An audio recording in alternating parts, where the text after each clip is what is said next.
إن الحمد لله نحمده ونستعينه ونستغفره ونعوذ بالله من شرور أنفسنا ومن سيئات أعمالنا من يهده الله فلا مضل له ومن يضلل فلا هادي له وأشهد أن لا إله إلا الله وحده لا شريك له وأشهد أن محمدًا عبده ورسوله أما بعد فإن خير الحديث كتاب الله وخير الهدي هدي محمد صلى الله عليه وسلم وشر الأمور محدثاتها وكل محدثة بدعة وكل بدعة ضلالة وكل ضلالة في النار. فأعوذ بالله من الشيطان الرجيم. بسم الله الرحمن الرحيم. قاف والقرآن المجيد بل عجبوا أن جاءهم منذر منهم فقال الكافرون هذا شيء عجيب أإذا متنا وكنا ترابا ذلك رجع بعيد قد علمنا ما تنقص الأرض منهم وعندنا كتاب حفيظ بل كذبوا بالحق لما جاءهم فهم في أمر مريج أفلم ينظروا إلى السماء فوقهم كيف بنيناها وزيناها وما لها من فروج والأرض مددناها وألقينا فيها رواسي وأنبتنا فيها من كل زوج بهيج تبصرة وذكرى لكل عبد منيب ونزلنا من السماء ماء مباركا فأنبتنا به جنات وحب الحصيد والنخل باسقات لها طلع نضيد رزقا للعباد وأحيينا به بلدة ميتا كذلك الخروج كذبت قبلهم قوم نوح وأصحاب الرس وثمود وعاد وفرعون وإخوان لوط وأصحاب الأيكة وقوم تبع كل كذب الرسل فحق وعيد أفعينا بالخلق الأول بل هم في لبس من خلق جديد. وقال الله تبارك وتعالى في مقام آخر لقد كان لكم في رسول الله أسوة حسنة.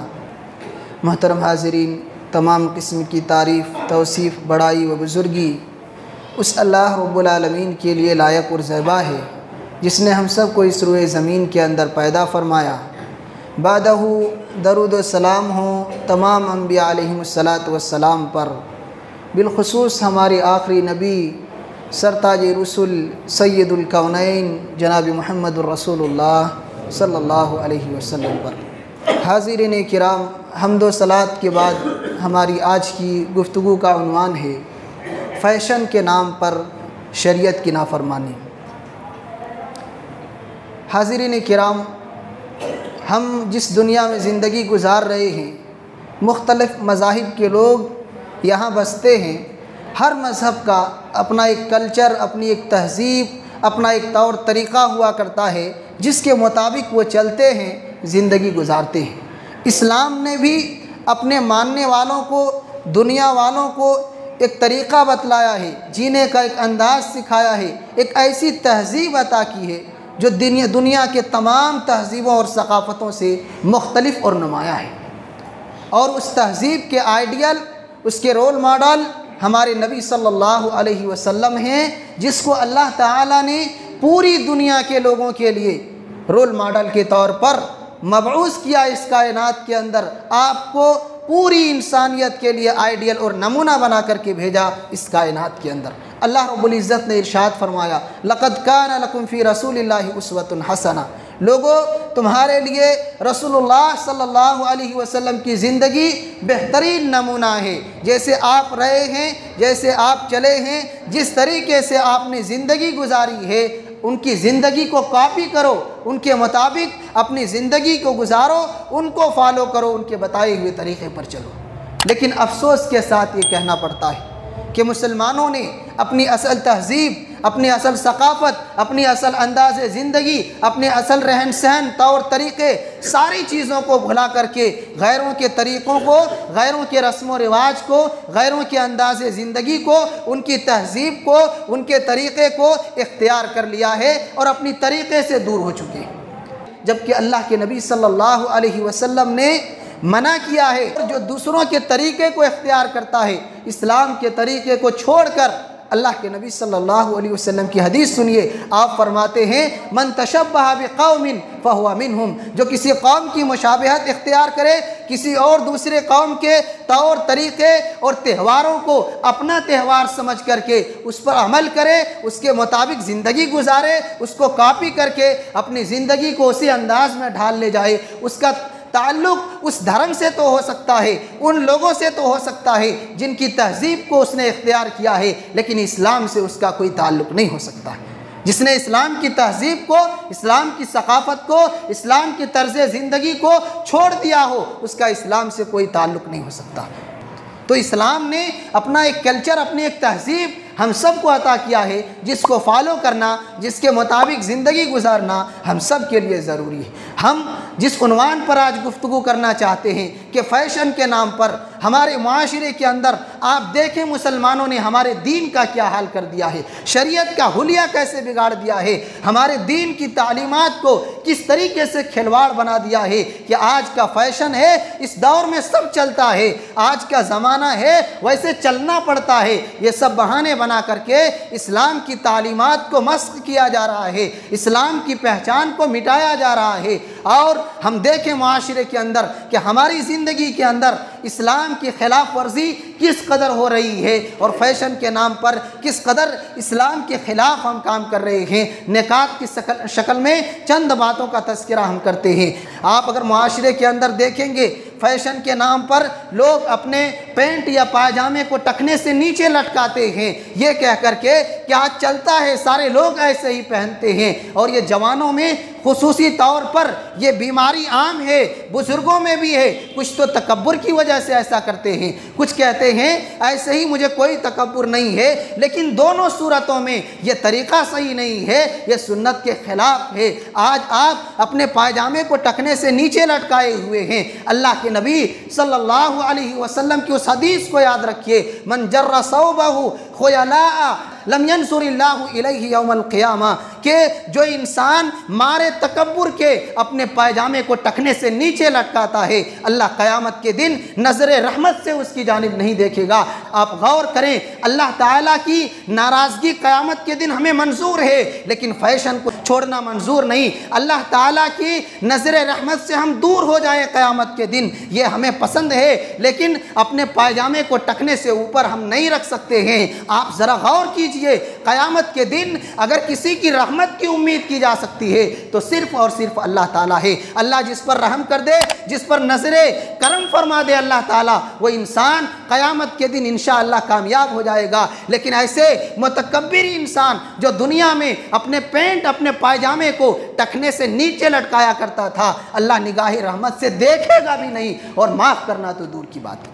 تو کیا کتنی بڑی رسوائی ہے ایک مسلمان کے لیے کہ معمولی سی غلطی کی وجہ سے، جو ہمارے لیے بالکل چھوڑنا آسان ہے، اس غلطی کی وجہ سے قیامت کے دن ہم اتنی بڑی رسوائی کا سامنا کریں کہ اللہ کی رحمت کے جس دن ہم مستحق بننا چاہتے تھے، جس دن اللہ کی رحمت کی شدید ضرورت تھی، اللہ تعالیٰ اپنی نظر ہم سے پھیر لے، نظر رحمت ہماری طرف اٹھا کر کے بھی نہ دیکھے۔ اس سے بڑی بدنصیبی کیا ہو سکتی ہے؟ اور صرف یہ محرومی ہی نہیں ہے، اللہ کے نبی صلی اللہ علیہ وسلم نے ایک شدید وعید یہ سنائی ہے، ما اسفل من الکعبین من الازار ففی النار۔ صحیح بخاری کی حدیث ہے کہ ٹخنے سے نیچے جتنا بھی کپڑا لٹکا ہے انسان کا، وہ کپڑا، وہ حصہ جہنم میں جلنے والا ہے۔ اللہ اکبر۔ ہم آج شوق سے لٹکاتے ہیں فیشن سمجھ کر کے، دوسرے کی دیکھا دیکھی میں، لیکن حدیث کہتی ہے آپ کے کپڑے ٹخنے سے جتنا لٹکے ہوئے رہیں گے، آپ کے وہ حصے جہنم میں جلنے والے ہیں۔ کون مسلمان ہیں جو دن رات عبادت کر کے، اتنی محنت کر کے عبادتوں کو جمع کرتے ہیں اور وہ عبادتیں ضائع ہو جائے معمولی سی غلطی کی وجہ سے؟ ہمارے جسم کا جو سب سے نچلا حصہ ہے، اور ظاہر سی بات ہے اگر پاؤں کو عذاب ملے گا تو جسم بھی تکلیف سے بچ نہیں سکتا ہے۔ اگر جسم کے کسی بھی حصے میں چوٹ آئے پورا حصہ درد محسوس کرتا ہے۔ تو ظاہر سی بات ہے اگر ٹخنے سے نیچے اللہ قیامت کے دن جہنم کا عذاب دیں گے تو اوپر کا حصہ بھی اس عذاب کی شدت کو محسوس کرے گا۔ اس لیے ہمیں کوئی بھی فائدہ جو ٹخنے سے نیچے کپڑے لٹکاتے ہیں بتا دیں کہ نیچے لٹکانے میں یہ فائدہ ہے، لیکن کتنے نقصان ہیں آپ سنیے چند نقصانات۔ سب سے بڑا نقصان یہ ہے کہ یہ گناہ کا کام ہے، شریعت نے اس سے منع کیا ہے۔ دوسرا نقصان یہ ہے کہ کپڑے بھی خراب اور آخرت بھی برباد۔ ہم اگر نیچے لٹکائیں گے، زمین پر دیکھے ہوں گے جو لوگ کپڑے کو گھسیٹ کر کے چلتے ہیں، پیچھے سے جنس یا پینٹ اس کا پھٹ جاتا ہے، جو گرد و غبار ہیں راستے پر چلتے ہوئے سارے اس کے کپڑے میں لگ جاتے ہیں، وہ منظور ہے نادان کو، لیکن شریعت کی پیروی اس کو منظور نہیں ہے۔ تیسری خرابی یہ ہے کہ ایسے کپڑے لٹکانا یہ تکبر کی علامت ہے۔ انسان اکثر غرور میں آ کر کے کہ میں بڑا ہوں، سینے کو چوڑا کر کے چلتا ہے اور اپنے کپڑے کو زمین پر گھسیٹتا ہے بڑا سمجھتے ہوئے، جبکہ یہ بڑائی کا حقدار صرف اللہ تعالیٰ ہے۔ تو یہ خرابیاں ہیں اس کو اپنے پائجامے یا پینٹ کو ٹکنے سے نیچے لٹکانے کا، لیکن اگر اوپر رکھیں گے شریعت کی پیروی ہے، کوئی نقصان ہونے والا نہیں ہے اور کوئی نہ ہی آپ کو منع کرنے والا ہے۔ ہر اعتبار سے جسم بھی خوبصورت نظر آئے گا اور آپ ان گناہوں سے بھی اپنے آپ کو بچا لے جائیں گے۔ اس لیے شریعت نے جو حد متعین کیا ہے، شریعت نے جو حکم دیا ہے اس کی پیروی کریں۔ اگر آپ کے جنس یا پینٹ یا لنگی اگر ٹخنے سے نیچے ہے، جنس اور پینٹ ہے، اس کو کٹائیں، چھوٹا کریں، ٹخنے سے اوپر اس کو کٹا کر کے سلا کر کے اسی حساب سے اسی سائز سے اس کو بنوائیں، اور اگر زیادہ پھر بھی ہو گیا ہے تو اس کو ٹیلر کے پاس جا کر کے کٹوائیں تاکہ شریعت کی نافرمانی نہ ہو۔ اور یہاں ایک اور اہم بات کی طرف میں اشارہ کر دوں کہ آج جوانوں میں خصوصاً فیشن کے نام پر آپ کپڑے دیکھے ہوں گے، آپ سب معاشرے میں دیکھتے ہیں کہ نوجوان کہتا ہے آج کے دور کا فیشن ہے یہ فلمی اسٹائل ہے، اور جنس کے آدھے گھٹنے پھٹے ہوئے ہیں، ران کے آدھے حصے پھٹے ہوئے ہیں، جگہ جگہ پر پورا جنس پھٹا نظر آ رہا ہے۔ میرے بھائیوں، اسلام نے، اللہ نے لباس عطا کیا ہے زینت کے لیے، خوبصورتی کے لیے، جسم کو چھپانے کے لیے۔ کیوں آپ اپنے آپ کو ذلیل کر رہے ہیں؟ کیوں آپ اپنے آپ کو رسوا کر رہے ہیں؟ جسم کے مختلف حصوں کو لوگوں کے سامنے کیوں دکھا رہے ہیں؟ یہ تو پردے والی چیزیں ہیں۔ اس لیے 1000 2000 دے کر کے ان خراب لباسوں کو نہ خریدیں، یہ شریعت کے خلاف ہے۔ اگر آپ کے گھٹنے سے اوپر کا حصہ پھٹا ہے تو شرعی اعتبار سے ران تک پردہ ہے، یہ ران پورے پردے میں شامل ہے، گھٹنے تک پردہ ہے، آپ تو اپنے ران کو دکھاتے پھر رہے ہیں۔ تو فیشن کے نام پر ہمارے دین کا مذاق نہ بنائیں۔ لباس خوبصورتی کے لیے ہے، اچھا لباس پہنے جو ہر اعتبار سے آپ کو خوبصورت بھی بنا دے اور آپ کے جسم کو ڈھانپ بھی دے، ایسے لباس کا انتخاب کریں۔ دوسری جو فیشن کے نام پر ہمارے معاشرے کے اندر شریعت کی خلاف ورزی کی جاتی ہے وہ بال کی کٹنگ ہے۔ بال کی کٹنگ ہے، نوجوانوں میں دیکھیں، نوجوانوں میں، بچوں میں آج یہ فیشن چلا ہے، فلمی ہیرو اور کھلاڑیوں کو دیکھ کر کے کہ میں فلاں ہیرو کا فین ہوں، میں فلاں کھلاڑی کا فالوور ہوں، اس لیے میں اپنا بال اسی کے اسٹائل پر کٹاتا ہوں، میں فلاں سنگر کے اسٹائل پر کٹاتا ہوں۔ میرے بھائیوں، آپ ذرا غور تو کریں کہ آپ جو جسے اپنا آئیڈیل اور نمونہ بنا رہے ہیں یہ آپ کے آئیڈیل نہیں ہیں، یہ آپ کے نمونہ نہیں ہیں، یہ آپ کے لیے رول ماڈل نہیں ہیں۔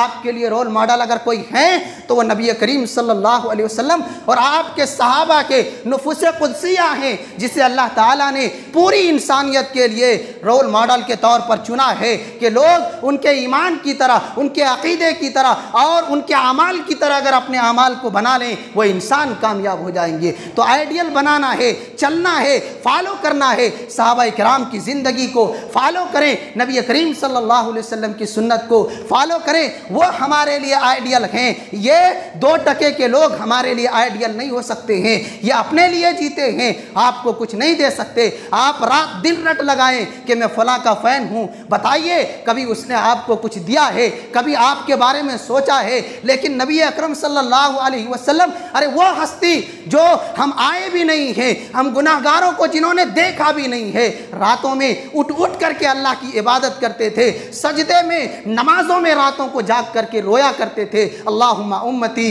اللہم امتی، اے اللہ میری امت پر رحم فرما، اے اللہ میری امت کے لوگوں کو معاف فرما دے۔ ارے نادانو، اس نبی کی سنت کو بھول گئے ہو، اس نبی کے طریقے کو تم نے چھوڑ دیا ہے جو تمہارے حق میں دعائیں مغفرت کر رہے ہیں، اللہ سے تمہارے لیے رحمت کی بھیک مانگ رہے ہیں۔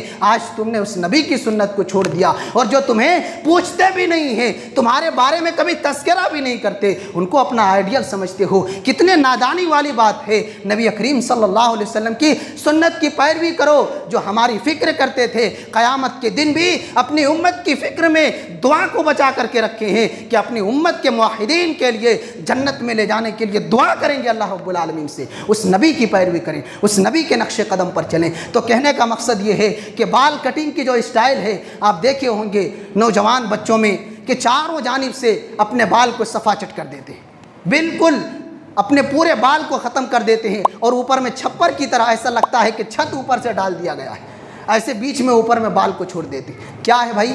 فیشن ہے۔ آج کے دور میں یہی کٹنگ چلتا ہے، یہی کٹنگ چلتا ہے۔ میرے بھائیوں، آپ ذرا غور کریں، ایسے لوگوں کے پاس جائیں جو معاشرے کے مہذب لوگ ہیں، شائستہ لوگ ہیں، یقین مانیں آپ اگر ان کے پاس کھڑے ہوں گے، سب سے پہلے آپ کو دیکھ کر وہ ناپسندیدگی کا اظہار کریں گے کہ ایک مسلمان، ایک اتنا اچھا خاصا انسان، یہ اپنے سر کی کیا حالت تو نے بنا دی ہے، یہ سر کے نقشے کو تو نے بدل دیا ہے۔ خوبصورت آپ اس سے نظر نہیں آئیں گے۔ ہاں، ایسے لوگ جو آپ ہی کی طرح چھچورے ہیں، دین سے دور ہیں، ایسے ہی برائیوں میں مبتلا ہیں، وہ آپ کی تعریف کر سکتے ہیں، وہ آپ کو اچھا کہہ سکتے ہیں، لیکن معاشرے کے اچھے لوگ آپ کو اچھا کبھی نہیں کہہ سکتے۔ اور سب سے بڑی خرابی یہ ہے کہ اللہ کے رسول صلی اللہ علیہ وسلم نے منع کیا ہے، ایسے بال کو کٹانا شرعی اعتبار سے ناجائز اور حرام ہے۔ اللہ کے نبی صلی اللہ علیہ وسلم کی حدیث ہے، ان رسول اللہ صلی اللہ علیہ وسلم نہا عن القضاء، اللہ کے نبی صلی اللہ علیہ وسلم نے قضاء سے منع کیا ہے۔ اور اسی روایت کے اندر، صحیح بخاری کی روایت کے اندر ہے کہ قضاء کہتے ہیں جس بال سر کے آدھے حصے کو حلق کر دیا جائے، پورا صاف کر دیا جائے، اور آدھے حصے کو چھوڑ دیا جائے۔ آپ دیکھیں چاروں طرف سے بال صاف ہے، اوپر کا آدھا جو حصہ ہے اس کو اسی حال پر چھوڑ دیا گیا۔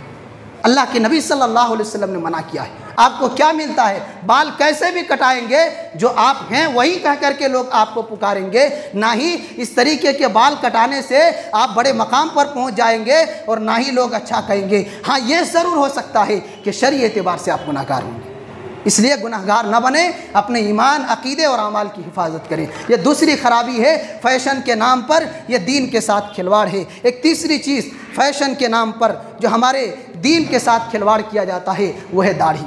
آپ دیکھیں کتنی کٹنگ آ گئی ہے داڑھی کی، کوئی بالکل تھوڑا سا یہاں رکھتے ہیں، کوئی یہاں تک لے کر کے جاتے ہیں، کوئی پورا صاف کر کے رکھتے ہیں، کوئی تھوڑا تھوڑا رکھتے ہیں۔ یہ بھی کٹنگ ہے، جیسے فلمی ایکٹر کو دیکھتے ہیں ویسے ہی اس کی کٹنگ بناتے ہیں کہ آج یہی سب چلتا ہے۔ میرے بھائیوں، یہ اللہ کے نبی صلی اللہ علیہ وسلم کی سنت ہے، یہ پیغمبروں کی سنت ہے۔ اس سنت کو اختیار کیجئے، اس سنت کو زندہ کیجئے، داڑھی نہ کٹائیے۔ کہ اللہ کے نبی صلی اللہ علیہ وسلم نے کہا احفظ الشوارب واعف اللحا، کہ اپنے مونچھ کو کٹاؤ، داڑھی کو بڑھاؤ۔ یہ ایک مردانگی کی علامت ہے۔ کچھ لوگ یہ کہتے ہیں کہ چہرہ خراب ہو جاتا ہے داڑھی رکھنے سے، داڑھی رکھنے سے چہرہ خراب نظر آتا ہے۔ ارے نادانو، یہ تو سمجھو، اگر یہ ایک مرد کے لیے خراب بات ہوتی، اگر مرد کے لیے داڑھی جچتا نہیں، تو میں دعوے کے ساتھ کہتا ہوں، یقین سے کہتا ہوں، اللہ کبھی مردوں کے چہروں پر داڑھی نہیں دیتا۔ اگر اس کے چہرے کے خلاف یہ بات ہوتی، اگر مردوں کے چہروں پر داڑھی نہیں جچتا، تو اللہ کبھی مردوں کے چہروں پر داڑھی نہیں دیتا۔ اللہ نے دیا ہے، اور اللہ کہتا بھی ہے کہ میں نے انسانوں کو خوبصورت انداز میں پیدا کیا، بہترین شکل و صورت میں پیدا کیا ہے۔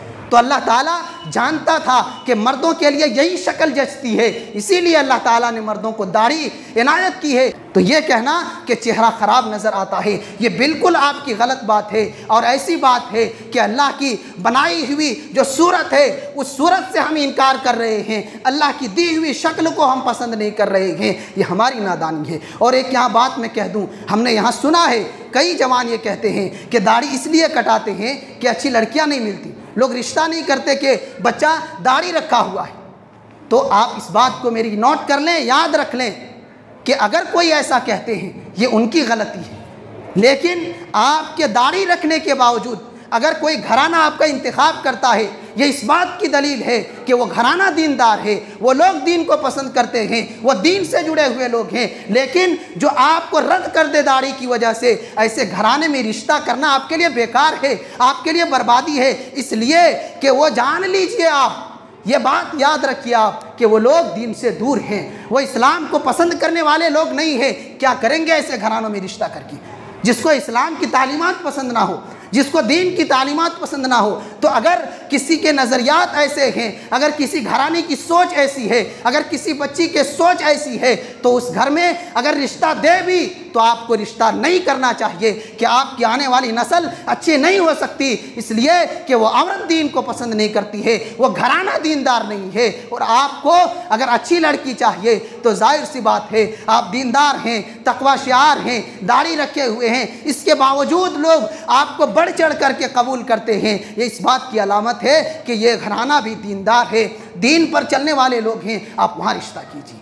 تو یہ بہانہ اگر کوئی کہتا ہے اور اس وجہ سے داڑھی کٹا دیتے ہیں کہ لڑکیاں نہیں ملتی ہے، ہرگز ایسا نہ کریں، ہرگز ایسا نہ کریں۔ اگر آپ داڑھی کٹائیں گے اور فیشن زمانے کی جو لڑکیاں ہیں اس سے شادی کریں گے، آنے والی نسلیں آپ کی برباد ہو جائیں گی۔ لیکن اگر آپ دیندار ہیں، ویسے گھرانے کو آپ نے چنا ہے، تو انشاءاللہ آنے والی نسل پر بہت اچھا اثر پڑنے والا ہے، بہت ہی اچھا اثر پڑنے والا ہے۔ اس لیے میں یہی کہنا چاہتا ہوں کہ ایسے لوگ جو ظاہراً اسلام کی باتیں کرتے ہیں لیکن دل و دماغ، ذہن و دل اس کا اسلامی تعلیمات کو قبول کرنے کے لیے تیار اگر نہیں ہے، تو اسلام کے اقرار سے کوئی فائدہ اس کو ملنے والا نہیں ہے۔ صرف زبانی اقرار سے کچھ بھی فائدہ نہیں ہوتا۔ علامہ اقبال نے کہا تھا، زبان سے کہہ بھی دیا لا الہ تو کیا حاصل، زبان سے کہہ بھی دیا لا الہ تو کیا حاصل، دل و نگاہ مسلمان نہیں تو کچھ بھی نہیں۔ انسان کا دل، اس کا ذہن و دل اگر مومن نہیں ہے، صرف زبانی اقرار سے، ایمان کے دعوے کرنے سے کچھ حاصل نہیں ہوتا۔ دلوں سے قبول کیجئے اسلامی تعلیمات کو، اپنے آپ کو حاضر رکھیے قرآن اور سنت پر عمل کرنے کے لیے، اور جب بھی موقع ملے شریعت کی پیروی کیجئے۔ منمانی زندگی گزارنے سے اپنے آپ کو دور رکھیے کہ وہ آپ کے لیے تباہی اور بربادی کا اعلان ہے۔ انہی چند باتوں پر ہم اپنی بات کو ختم کرتے ہیں۔ آخر میں ہم آپ تمام بھائیوں سے یہی گزارش کرنا چاہتے ہیں کہ دین کے ساتھ کھلواڑ ہرگز نہ کریں، شریعت کی شناخت کو باقی رکھیں، اسلامی تعلیمات کے مطابق زندگی گزاریں، اور فیشن کے نام پر دنیا میں کچھ بھی آئے لیکن آپ اپنے ایمان، اپنے عقیدے، اپنی تہذیب کو باقی رکھیں، جو ہماری اسلامی تہذیب ہے اس کے مطابق چلیں بھی، بال بچوں کی ایسی تربیت بھی کریں، اپنے گھر کو اسی اسلامی ماحول میں ڈھالیں کہ آپ کے لیے اس میں دنیا میں بھی خیر ہے، آخرت میں بھی بھلائی ہے۔ کوئی بھی تہذیب آئے گی، یہ آپ دنیا کے اندر جائزہ لیتے ہوں گے کہ دنیا میں مختلف تہذیبیں آئیں، مختلف طور طریقے آئے، لیکن انسان ان طریقوں سے پار ہوتے ہوتے پھر پرانی روش پر آ کر ٹھہر جاتا ہے۔ کتنے فیشن آئے 10-20 سال میں، آپ اندازہ لگائے ہوں گے، ہر سال فیشن بدلتا ہے، لیکن انسان آخر میں وہ جو پرانا طریقہ تھا اسی میں آ کر کے رک جاتا ہے۔ تو کیوں ہم فیشن کو اختیار کریں اور دین اور ایمان کا سودا کریں؟ اس لیے ہم اور آپ اپنے دین، اپنے ایمان، اپنے عقیدے کی حفاظت کریں۔ اللہ تعالیٰ سے دعا ہے کہ اللہ تعالیٰ تو ہم تمام مسلمانوں کو اسلام کی جو صحیح تہذیب اور صحیح شناخت ہے اسی کے مطابق زندگی گزارنے کی توفیق عنایت فرما۔ آمین۔ سبحان ربک رب العزت عما یصفون وسلام علی المرسلین والحمد للہ رب العالمین۔